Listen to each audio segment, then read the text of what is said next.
ਪੁਰਾਣੇ ਲੋਕਾਂ ਦਾ ਵਹਿਮ ਸੀ ਕਿ ਸ਼ਾਇਦ ਧਰਤੀ ਦੇ ਹੇਠਾਂ ਕੋਈ ਬਲਦ ਖੜਾ ਹੋਵੇ। ਫਿਰ ਸਤਿਗੁਰਾਂ ਨੇ ਸਵਾਲ ਕਰਤਾ ਸਿੱਧਾ ਨੂੰ ਵੀ ਜੇ ਤੁਸੀਂ ਇਹ ਮੰਨਦੇ ਹੋ ਵੀ ਬਲਦ ਖੜਾ ਹੈ, ਫਿਰ ਉਹਦੇ ਹੇਠਾਂ ਵੀ ਤਾਂ ਕੋਈ ਧਰਤੀ ਹੈ ਨਾ, ਤਾਂ ਹੀ ਖੜਾ, ਕਿਸੇ ਚੀਜ਼ ਦੇ ਸਹਾਰੇ ਹੀ ਖੜਾ ਹੈ, ਆਪਣੇ ਆਪ ਤਾਂ ਨਹੀਂ ਖੜਾ। ਉਹ ਕਹਿਣ ਲੱਗੇ ਜੀ ਹੇਠਾਂ ਕੋਈ ਹੋਰ ਧਰਤੀ ਹੋਊਗੀ। ਸਤਿਗੁਰ ਪਾਤਸ਼ਾਹ ਕਹਿੰਦੇ ਫਿਰ ਉਹਦੇ ਹੇਠਾਂ ਹੋਰ ਬਲਦ, ਫਿਰ ਹੇਠਾਂ ਹੋਰ ਧਰਤੀ। ਸਤਿਗੁਰ ਪਾਤਸ਼ਾਹ ਕਹਿੰਦੇ ਫਿਰ ਇਹ ਚੱਕਰ ਮੁੱਕਣਾ ਕੋਈ ਨਹੀਂ, ਇਹ ਦੋਸ਼ ਵਾਲੀ ਗੱਲ ਹੈ, ਇਹ ਗੱਲ ਜੱਚਦੀ ਨਹੀਂ। ਜਿਹੜਾ ਧਰਮ ਹੈ ਉਹੀ ਧਰਤੀ ਦਾ ਸਹਾਰਾ ਹੈ। ਸ਼ੁਭ ਗੁਣ ਨਿਰੰਕਾਰ ਦੀ ਮਰਿਆਦਾ, ਨਾਮ ਸਿਮਰਨ, ਜਗ ਕਰਨਾ, ਤਪ ਕਰਨਾ, ਸਿਮਰਨ ਕਰਨਾ, ਦਾਨ ਪੁੰਨ ਕਰਨਾ, ਚੰਗੇ ਚੰਗੇ ਕਰਮ ਕਰਨੇ, ਧਰਮ ਕਮਾਉਣਾ ਹੀ ਧਰਤੀ ਨੂੰ ਸੰਭਾਲ ਕੇ ਰੱਖਿਆ ਹੋਇਆ। ਜਿਸ ਦਿਨ ਧਰਤੀ ਤੋਂ ਇਹ ਧਰਮ ਉੱਡ ਜਾਵੇਗਾ ਉਸ ਦਿਨ ਧਰਤੀ ਖਿਲਰ ਜਾਵੇਗੀ, ਸਮਾਪਤ ਹੋ ਜਾਵੇਗੀ। ਜਦ ਤੱਕ ਧਰਤੀ ਤੇ ਧਰਮ ਦੇ ਕੰਮ ਹੁੰਦੇ ਨੇ ਉਦੋਂ ਤੱਕ ਧਰਤੀ ਵੱਜੀ ਰਹੇਗੀ, ਚੱਲਦੀ ਰਹੇਗੀ। ਇਸੇ ਤਰ੍ਹਾਂ ਦਿਨ ਤੇ ਰਾਤ ਬਣਦੇ ਰਹਿਣਗੇ, ਇਸੇ ਤਰ੍ਹਾਂ ਰੁੱਤਾਂ ਬਦਲਦੀਆਂ ਰਹਿਣਗੀਆਂ, ਇਸੇ ਤਰ੍ਹਾਂ ਦਰਿਆ ਵਗਦੇ ਰਹਿਣਗੇ, ਝਰਨੇ ਵਗਦੇ ਰਹਿਣਗੇ, ਪਹਾੜ ਸਥਿਰ ਰਹਿਣਗੇ, ਇਸੇ ਤਰ੍ਹਾਂ ਮੌਸਮ ਬਦਲਦੇ ਰਹਿਣਗੇ ਜਦ ਤੱਕ ਧਰਤੀ ਤੇ ਪਾਪ ਘਟੇ ਰਹਿਣਗੇ। ਜਿਉਂ-ਜਿਉਂ ਪਾਪ ਵੱਧ ਗਏ, ਧਰਮ ਘਟ ਗਿਆ, ਉਦੋਂ ਇਹ ਧਰਤੀ ਆਪਣੇ ਅੰਤ ਵੱਲ ਨੂੰ ਚਲੇ ਜਾਵੇਗੀ। ਅੰਤ ਕੀ ਹੈ ਜੀ ਧਰਤੀ ਦਾ? ਧਰਤੀ ਦਾ ਅੰਤ ਪਤਾ ਕੀ ਹੈ? ਜਿਸ ਤੇ ਉਪਜੇ ਤਿਸ ਮਾਹੇ ਸਮਾਏ। ਜਿਹਦੇ ਤੋਂ ਨਿਕਲੀ ਸੀ ਉਹਦੇ ਵਿੱਚ ਇਹ ਚਲੇ ਜਾਊਗੀ। ਤੇ ਧਰਤੀ ਆਈ ਕਿੱਥੋਂ ਹੈ ਜੀ? ਨਿਰੰਕਾਰ ਤੋਂ। ਇਹਦਾ ਕਰਤਾ ਕੌਣ ਹੈ? ਨਿਰੰਕਾਰ। ਆ ਸਾਰਾ ਬ੍ਰਹਿਮੰਡ ਕਰਤਾਰ ਨੇ ਬਣਾਇਆ ਨਾ, ਕਰਤਾਰ ਨੇ ਬਣਾਇਆ, ਇਹੀ ਕਰਤਾ, ਵਾਹਿਗੁਰੂ ਹੀ ਕਰਤਾ ਹੈ, ਰਚਨਾ ਕਰਤਾ ਉਹੀ ਹੈ।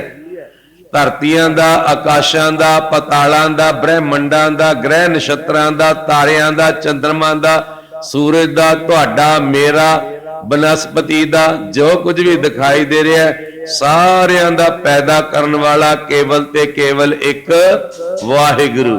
ਕੌਣ ਜੀ? ਵਾਹਿਗੁਰੂ। ਜਿੱਦਣ ਇਹ ਧਰਤੀ ਗਈ ਤੇ ਜਾਊਗੀ ਕਿੱਥੇ? ਵਾਹਿਗੁਰੂ ਦੇ ਵਿੱਚ ਸਮਾ ਜਾਊਗੀ।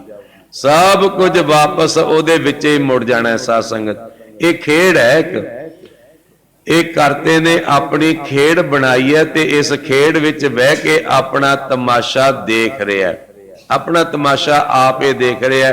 ਕੋਈ ਕਿਸੇ ਨੂੰ ਮਾਰਦਾ ਨਹੀਂ ਸਾਧ ਸੰਗਤ, ਕੋਈ ਨਹੀਂ ਕਿਸੇ ਨੂੰ ਮਾਰਦਾ। ਹਰ ਬਿਨ ਕੋਈ ਮਾਰ ਜੀਵਾਲ ਨਾ ਸਕਈ। ਪਰਮਾਤਮਾ ਤੋਂ ਬਿਨਾ ਕੋਈ ਮਾਰਨ ਵਾਲਾ ਨਹੀਂ, ਪਰਮਾਤਮਾ ਤੋਂ ਬਿਨਾ ਕੋਈ ਜਿਉਣ ਵਾਲਾ ਨਹੀਂ ਹੈ।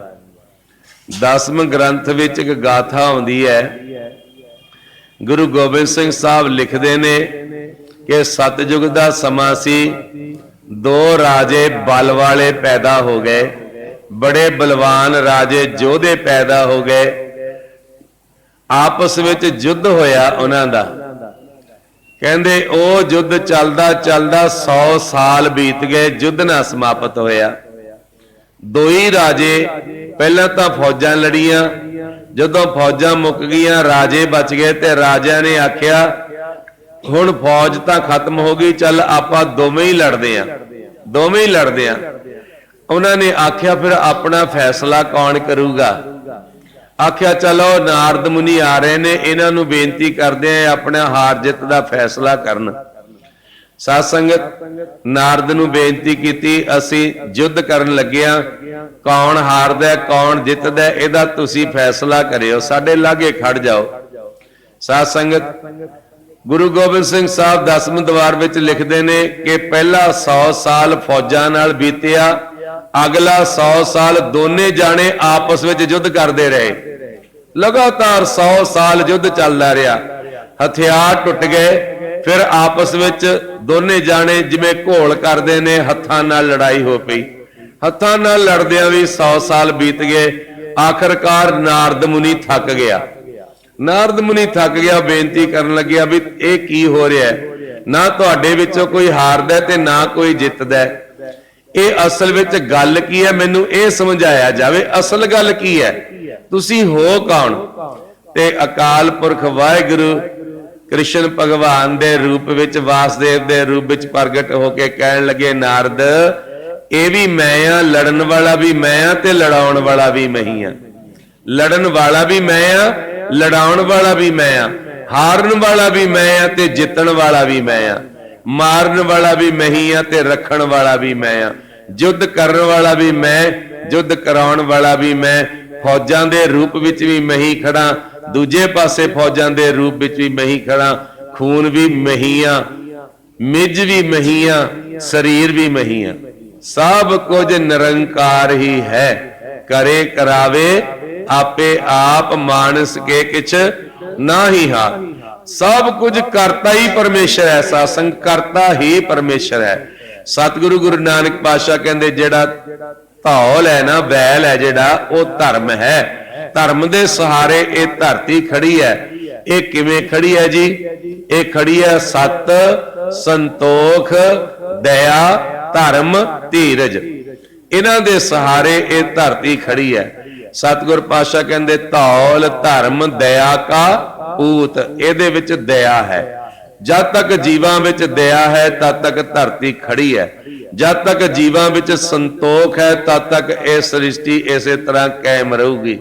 जिदन साडे विचों संतोख मुक गया, जिदन साडे विचों दया दी भावना मुक गई, उस दिन बचदा कुछ नहीं, सब कुछ समाप्त हो जाऊगा। बहुत सारिया कौमां ने संसार ते जिन्हां विचों दया दी भावना बिल्कुल ही खत्म हो गई। थोड़ी देर पिछले साल दी होई गल है, एक स्कूल दे विच, मुसलमान कंट्री है, एक स्कूल दे विच गए ते बंदूकां दे नाल गोलियां मार के किन्ने बच्चे ही मार दिते। दया नहीं कीती, दया नहीं कीती। है तां मारन वाला भी आप, रखण वाला भी आप, पर दया नहीं कीती। साध संगत सतगुर पातशाह कहंदे दया बड़ी जरूरी है। रबिया नाम दी एक औरत हुई, एक दिन मन कीता चलो मक्के दी जियारत करन चलीए, मक्के दे दर्शन करन चलीए।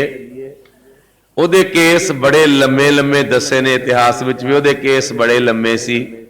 मक्के दी यात्रा वास्ते पैदल चली जाती है ते की देखदी है, रेगिस्तान दा इलाका है, गर्मी बड़ी है, धुप पै रही है। एक कुत्ती दे बच्चे पानी लई कुरला रहे ने, 5-6 बच्चे ने कुत्ती दे, वो पानी लई कुरला रहे ने, रो रहे ने। इनू चेता आया मैं दया करा, इन्हां नू किसे तरीके नाल पानी पिलावां। लभदी नू एक खूह नजर आया, पर हुण कोल कुछ नहीं सी, कोई बर्तन नहीं सी, कोल कुछ नहीं। की करा मैं इन्हां ते किवें तरस करके इन्हां नू पानी पिलावां? अंदर दया जाग पई, साध संगत रहम जाग पिया। की कीता उसने? अपने जिहड़े लम्मे केस सी ना, थोड़े थोड़े करके केस पट्टने शुरू कीते। केस पट के उन्हां दी रस्सी बना लई। रस्सी बना के ਉਹਦੇ ਨਾਲ अपना गल दा कपड़ा लाया, चुन्नी लाई, ਉਹ पानी विच डोब दिते। केस पट के रस्सी बना के चुन्नी नाल बन के पानी तक गए, फिर पानी बाहर कढ़िया, बच्चों के मूँह विच पाया ते कुत्ती दे मूँह विच पाया। साध संगत ਉਹ शांत होके बह गए। ਚੱਲੀ ਸੀ मक्के दी यात्रा करन वास्ते। मक्के ने देखा किड्डी वड्डी दया कीती, अपने सिर दे केस पट के रस्सी बना लई। ऐसी औरत दे दर्शन करने चाहिए ने। कहंदे 60 को मक्का आप खिसक के उथे तक आ गया, मक्का ही चल के उहदे कोल आ गया। कहंदे कोई रब दा, ईश्वर दा इलाही नूर मक्के दे दर्शन करन गया, जाके पूछया भी मक्का किथे है? कहंदे मक्का तां रबिया दी यात्रा करन वास्ते गया है, ਉਹਨੇ ਬੱਚਿਆਂ ਤੇ ਰਹਿਮ ਕੀਤਾ। ਇਹ ਵੀ ਆ ਗਿਆ ਦੇਖਣ ਵਾਸਤੇ ਵੀ ਇਹੋ ਜਿਹਾ ਕਿਹੜਾ ਰਹਿਮ ਕੀਤਾ ਜਿਹਦੀ ਖਾਤਰ ਮੱਕਾ ਚੱਲ ਕੇ ਚਲਿਆ ਗਿਆ। ਆਖਿਆ ਤੂੰ ਇਹੋ ਜਿਹਾ ਕਿਹੜਾ ਕੰਮ ਕੀਤਾ ਜਿਹਦੇ ਕਾਰਨ ਕਰਕੇ ਮੱਕਾ ਤੇਰੇ ਕੋਲ ਆਪ ਚੱਲ ਕੇ ਆ ਗਿਆ? ਇੱਕ ਸਵਾਲ। ਦੂਜਾ ਸਵਾਲ ਇਹ ਦੱਸ, ਜਦੋਂ ਮੈਂ ਤੇਰੇ ਲਾਗੇ ਆ ਰਿਹਾ ਸੀ ਤੇਰੇ ਕੋਲ ਬੜੇ ਜਾਨਵਰ ਬੈਠੇ ਸੀ, पर ज्यों ही मैं तेरे कोल आया सारे मैनू देख के भज गए। मेरे 2 सवालों का उत्तर दे, ये भजे क्यों ते मक्का तेरे कोल आया क्यों? ਉਹਨੇ ਆਖਿਆ ਮੈਂ ਜੀਵਾਂ ਤੇ ਦਇਆ ਕੀਤੀ ਹੈ, ਮੈਂ ਜੀਵਾਂ ਤੇ ਦਇਆ ਕੀਤੀ। ਇਸ ਦਇਆ ਨੂੰ ਮੱਥਾ ਟੇਕਣ ਵਾਸਤੇ ਮੱਕਾ ਚੱਲ ਕੇ ਆਪ ਆ ਗਿਆ। ਜੀਵਾਂ ਤੇ ਦਇਆ ਕਰਨ ਵਾਲੇ ਸਤਿਗੁਰਾਂ ਨੇ ਵੀ ਲਿਖਿਆ ਗੁਰੂ ਗ੍ਰੰਥ ਸਾਹਿਬ ਦੀ ਬਾਣੀ ਵਿੱਚ, ਜੀ ਦਇਆ ਪ੍ਰਵਾਨ, ਜੀ ਦਇਆ ਪ੍ਰਵਾਨ। ਸਤਿਗੁਰੂ ਪਾਤਸ਼ਾਹ ਕਹਿੰਦੇ ਇਸ ਦਰ ਤੇ ਦਇਆ ਪ੍ਰਵਾਨ ਹੈ। ਜਿਹੜੇ ਲੋਕ ਜੀਵਾਂ ਤੇ ਤਰਸ ਕਰਦੇ ਨੇ, ਦਇਆ ਕਰਦੇ ਨੇ, ਇੱਕ ਦੂਜੇ ਤੇ ਰਹਿਮ ਕਰਦੇ ਨੇ, ਸਕੇ ਭਰਾ ਤੇ ਦਇਆ ਕਰਦੇ ਨੇ, ਗੁਆਂਢੀ ਤੇ ਦਇਆ ਕਰਦੇ ਨੇ, ਉਹ ਪ੍ਰਵਾਨ ਨੇ ਇਸ ਦਰ ਤੇ। ਜਿਹੜੇ ਵੀ ਦਇਆ ਨਹੀਂ ਕਰਦੇ ਉਹ ਪ੍ਰਵਾਨ ਹੋ ਨਹੀਂ ਸਕਦੇ, ਚਾਹੇ ਲੱਖ ਜਨਮ ਲੈ ਲੈਣ, ਲੱਖ ਜਨਮ ਲੈ ਲੈਣ, ਨਹੀਂ ਪ੍ਰਵਾਨ ਹੋ ਸਕਦੇ। ਇਸ ਦਰ ਤੇ ਦਇਆ ਕਰਨ ਵਾਲਾ ਪ੍ਰਵਾਨ। ਦੂਜਾ ਸਵਾਲ ਕੀਤਾ, ਇਹ ਜਾਨਵਰ ਮੈਨੂੰ ਦੇਖ ਕੇ ਭੱਜ ਕਿਉਂ ਗਏ? ਇੰਨੇ ਕੁੱਤੇ ਬੈਠੇ ਸੀ, ਬਿੱਲੇ ਬੈਠੇ ਸੀ ਤੇਰੇ ਆਲੇ ਦੁਆਲੇ, ਇਹ ਮੈਨੂੰ ਦੇਖ ਕੇ ਕਿਉਂ ਭੱਜ ਗਏ? ਰਬੀਆ ਨੇ ਉੱਤਰ ਦਿੱਤਾ, ਰੱਬ ਦੇ ਪਿਆਰਿਆ, ਇਹ ਦੱਸ ਵੀ ਰਾਤੀ ਖਾਦਾ ਕੀ ਸੀ? ਕਹਿੰਦਾ ਰਾਤੀ ਮੈਂ ਮਾਸ ਖਾਦਾ ਸੀ। ਕਹਿੰਦਾ ਫਿਰ ਇਸੇ ਕਰਕੇ ਇਹ ਭੱਜ ਗਏ, ਤੂੰ ਮਾਸ ਖਾਣ ਵਾਲਾ, ਤੇਤੋਂ ਤਾਂ ਜੀਵ ਜੰਤੂ ਡਰਦੇ ਨੇ ਕਿਤੇ ਇਹ ਸਾਨੂੰ ਵੀ ਨਾ ਖਾ ਲਵੇ, ਇਹ ਸਾਨੂੰ ਨਾ ਖਾ ਲਵੇ, ਇਸ ਲਈ ਭੱਜ ਗਏ। ਤੂੰ ਦਇਆ ਨਹੀਂ ਕਰਦਾ, ਤੂੰ ਦਇਆ ਨਹੀਂ ਕਰਦਾ। ਕ੍ਰਿਸ਼ਨ ਭਗਵਾਨ ਦੇ ਕੋਲ ਜਦੋਂ ਯੁਧਿਸ਼ਟਰ ਨੇ ਜਾਣਾ, ਯੁਧਿਸ਼ਟਰ ਨੇ ਜਦੋਂ ਕ੍ਰਿਸ਼ਨ ਕੋ ਜਾਣਾ ਤੇ ਕ੍ਰਿਸ਼ਨ ਨੇ ਆਓ ਰਾਜਾ ਜੀ, ਰਾਜਾ ਜੀ ਕਹਿ ਕੇ ਉਹਨੂੰ ਬੁਲਾਉਣਾ। ਉਹਦੇ ਮਨ ਵਿੱਚ ਆਇਆ ਕਦੇ ਮੈਨੂੰ ਭਗਤ ਵੀ ਆਖੇ ਕ੍ਰਿਸ਼ਨ, ਮੈਨੂੰ ਭਗਤ ਕਦੇ ਨਹੀਂ ਆਖਿਆ। ਫਿਰ ਇੱਕ ਦਿਨ ਐਸਾ ਆਇਆ ਯੁਧਿਸ਼ਟਰ ਨੂੰ ਕਿਸੇ ਗਰੀਬ ਤੇ ਤਰਸ ਕਰਕੇ ਉਹਨੂੰ ਵਸਤਰ ਦਾਨ ਕੀਤੇ। ਵਸਤਰ ਨੰਗਾ ਸੀ, ਉਹਨੂੰ ਵਸਤਰਾਂ ਦਾ ਜੋੜਾ ਦੇ ਦਿੱਤਾ। ਫਿਰ ਉਹ ਕ੍ਰਿਸ਼ਨ ਭਗਵਾਨ ਕੋਲ ਗਿਆ ਤੇ ਉਦਣ ਕ੍ਰਿਸ਼ਨ ਭਗਵਾਨ ਨੇ ਆਖਿਆ ਆਓ ਭਗਤ ਜੀ। ਆਖਿਆ ਉਹ ਕ੍ਰਿਸ਼ਨ ਭਗਵਾਨ, ਮੈਂ ਬੜੇ ਦੇਰ ਤੋਂ ਸੋਚ ਰਿਹਾ ਸੀ ਤੁਸੀਂ ਮੈਨੂੰ ਕਦੇ ਭਗਤ ਨਹੀਂ ਆਖਿਆ, ਆਖਿਆ ਤੂੰ ਕਦੇ ਭਗਤੀ ਵਾਲਾ ਕੰਮ ਨਹੀਂ ਸੀ ਕੀਤਾ, ਅੱਜ ਪਹਿਲੀ ਵਾਰ ਤੂੰ ਭਗਤੀ ਵਾਲਾ ਕੰਮ ਕਰਕੇ ਆਇਆ, ਕਿਸੇ ਦੇ ਉੱਪਰ ਤਰਸ ਕਰਕੇ ਦਾਨ ਕਰਕੇ ਆਇਆ, ਰਹਿਮ ਕੀਤਾ ਤੂੰ ਕਿਸੇ ਦੇ ਉੱਪਰ, ਇਸ ਲਈ ਤੂੰ ਭਗਤੀ ਵਾਲਾ ਕੰਮ ਕੀਤਾ। ਸਤਿਗੁਰ ਪਾਤਸ਼ਾਹ ਕਹਿੰਦੇ ਬਿਨ ਗੁਣ ਕੀਤੇ ਭਗਤ ਨਾ ਹੋਏ, ਦਇਆ ਕਰਨੀ ਪਵੇਗੀ, ਦਇਆ ਕਰਨੀ ਪਵੇਗੀ। ਗੁਰੂ ਗੋਬਿੰਦ ਸਿੰਘ ਸਾਹਿਬ ਦੇ ਸਮੇਂ ਹਜੂਰ ਸਾਹਿਬ ਦੀ ਇੱਕ ਘਟਨਾ ਸੁਣੋ। ਇੱਕ ਬੁਢਾਪੇ ਦੀ ਉਮਰ ਵਿੱਚ ਸਤਿਗੁਰਾਂ ਦੇ ਮਾਤਾ ਸਾਹਿਬ ਦੇਵਾਂ ਦੇ ਕੋਲ ਬਜ਼ੁਰਗ ਚਲਿਆ ਗਿਆ।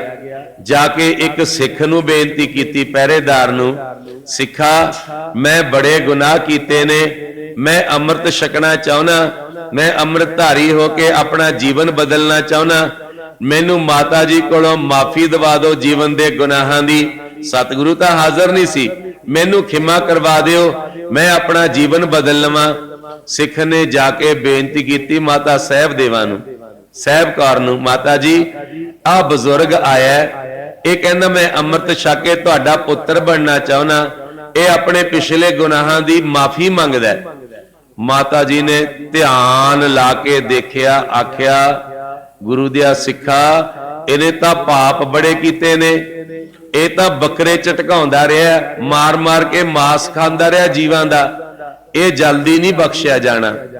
ਮਾਤਾ ਜੀ ਹੁਣ ਤਾਂ ਇਹ ਆਪਣੀ ਸ਼ਰਨ ਵਿੱਚ ਆ ਗਿਆ, ਇਹ ਤਾਂ ਆਪਣੀ ਸ਼ਰਨ ਵਿੱਚ ਆ ਗਿਆ, ਭੁੱਲ ਵੀ ਮੰਗਦਾ, ਇਹਨੂੰ ਤਾਂ ਜ਼ਰੂਰ ਖਿਮਾ ਕਰਨੀ ਚਾਹੀਦੀ ਹੈ, ਕੋਈ ਰਾਹ ਲੱਭੋ। ਮਾਤਾ ਸਾਹਿਬ ਕੌਰ ਨੇ ਆਖਿਆ ਰਾਹ ਇੱਕ ਹੈ, ਇਹ ਕੁਝ ਪੈਸੇ ਨਾਲ ਲੈ ਕੇ ਜਾਵੇ, ਉੱਥੇ ਜਾਵੇ ਜਿੱਥੇ ਬੁੱਚੜਖਾਨੇ ਵਿੱਚ ਕੋਈ ਕਸਾਈ ਬੱਕਰੇ ਝਟਕਾਉਂਦਾ ਹੋਵੇ, ਜਾਨਵਰਾਂ ਨੂੰ ਮਾਰਦਾ ਹੋਵੇ।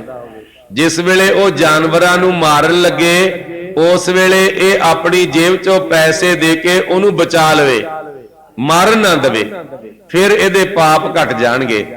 ਉਸ ਨੇ ਗੁਰਸਿੱਖ ਨੇ ਏਦਾਂ ਹੀ ਕੀਤਾ, ਪੈਸੇ ਜੇਬ 'ਚ ਪਾ ਕੇ ਉੱਥੇ ਚਲੇ ਗਿਆ ਜਿੱਥੇ ਕਸਾਈ ਮਾਸ ਵੱਢ ਰਿਹਾ ਸੀ। ਜਦੋਂ ਉਹਨੇ ਇੱਕ ਤਾਜ਼ਾ ਜਾਨਵਰ ਵੱਢਣ ਲੱਗਿਆ, ਇਹਨੇ ਪੈਸੇ ਦੇ ਕੇ ਉਹ ਜਾਨਵਰ ਬਚਾ ਲਿਆ, ਭਾਵ ਇੱਕ ਪੁੰਨ ਦਾ ਕੰਮ ਕਰ ਲਿਆ। ਕਿਸੇ ਮਰਦੇ ਹੋਏ ਨੂੰ ਬਚਾ ਲੈਣਾ, ਇਹ ਜੀ ਦਇਆ ਪ੍ਰਵਾਨ, ਜੀ ਦਇਆ ਪ੍ਰਵਾਨ। ਕਿਸੇ ਭੁੱਖੇ ਨੂੰ ਭੋਜਨ ਛਕਾ ਦੇਣਾ, ਜੀ ਦਇਆ ਪ੍ਰਵਾਨ, ਦਇਆ ਕਰਨੀ। 300 ਲੜਕੀ ਬਨ ਕੇ अरब कंट्री नूं लै चलिया 300 लड़की बन्नी हिंदुआं दी हिंदुस्तान दी ऐस कौम दी 300 लड़की बन्नी। इधर बाबा दीप सिंह जी 7 दिन तो बाद अपना खाना खाण लगे। 7 दिन दे भुखे सी, खाना खाण लगे। हाले पहली बुरकी तोड़ी, किसे सिंह ने आके आख्या बाबा जी आओ अबदाली 300 लड़कियां नूं बन के लै चलिया। बाबा जी ने बुरकी मूंह विच नहीं पाई, उत्थे ही रख दिती थाल दे विच। आख्या ये भोजन तां छकांगे, पहला 300 लड़की नूं छड़ा के लियावांगे तां भोजन छकांगे। ये है जी दया प्रवान। सतगुर पातशाह कहंदे ये धरती खड़ी ओ दया दे सहारे है ते संतोख दे सहारे खड़ी है। संतोख की है जी? अपने हिस्से विचों कुछ दूजे नूं दे देना, आ संतोख है। मैं 1000 रुपया कमाया ते ओदा 10वां हिस्सा गुरु कियां दे लेखे लाता, दसवंध कट दिता। ये संतोख दी कमाई बन गई, सबर दी कमाई बन गई। प्रशादा छक रिहा सी, कल भी आख्या सी, प्रशादा छक रिहा सी, सामने कोई भिखारी आ गया, उन्हें बेनती की जी मैं 3 दिन का भुखा। इन्हें एक प्रशादा अपना उन्होंने दे दिता, संतोख। उन्हें आख्या जी मैं हाले भी नहीं रजिया, उन्हें अपना दूजा प्रशादा भी उन्होंने दे दिता ते आप पानी नाल सबर कर लिया। आख्या मैं तो कल भी छकिया, ये 3 दिन तो भुखा, इनू संतोख कहंदे ने। सतगुर पातशाह कहंदे धरती दे हेठां जिहड़ा तुसी बैल कहने हो वो इसे चीज दा संतोख दा ते दया दा। धौल धर्म दया का पूत, संतोख थाप रखिया जिन सूत। इस सूत्र विच सारी धरती परोई हुई है। किहड़े सूत्र विच? सत, संतोख, दया, धर्म ते धीरज दे विच ये धरती बन के खड़ी है। ये ग्रह नक्षत्र बनाई हुई मर्यादा विच अपने आप खड़े ने। इन्हां थल्ले कोई होर सहारा नहीं, ये अपनी मर्यादा विच खड़े ने, कदे इन्हां ने मर्यादा नहीं भंग कीती।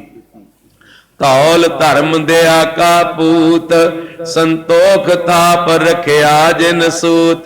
जे को बुझे होवे सचियार, धवले ऊपर केता पार।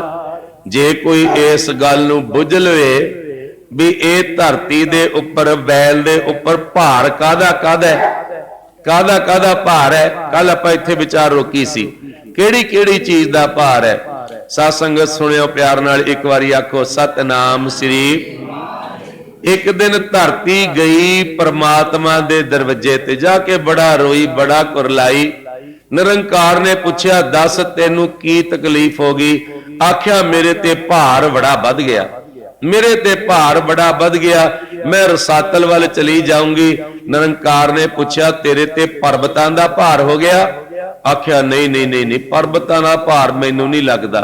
फिर पूछया तेरे ते दरियावां दा पानी दा भार ज्यादा हो गया? आख्या नहीं, पानी दा भार भी मैनू कुछ नहीं कहंदा।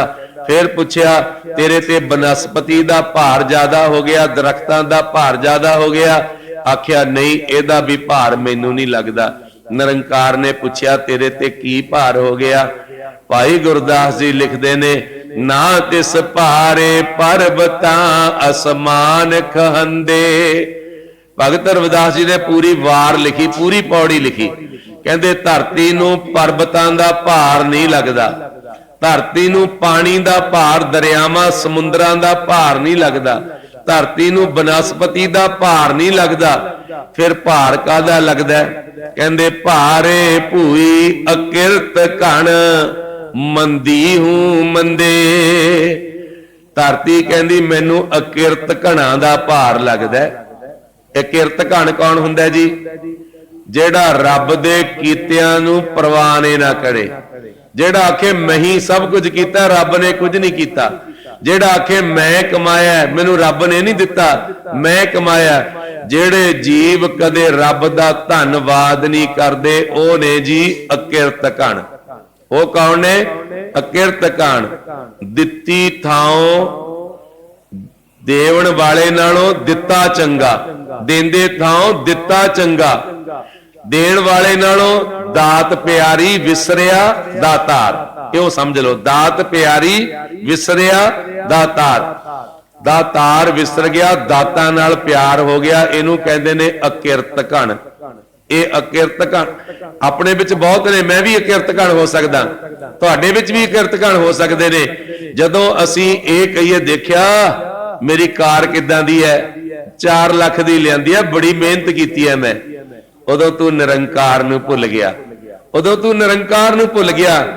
ਦੇਣਹਾਰ ਪ੍ਰਭ ਏਕ ਹੈ, ਦੇਣਹਾਰ ਪ੍ਰਭ ਦੂਸਰ ਨਾਹੀ, ਦੂਜਾ ਹੈ ਹੀ ਨਹੀਂ ਕੋਈ ਦੇਣ ਵਾਲਾ।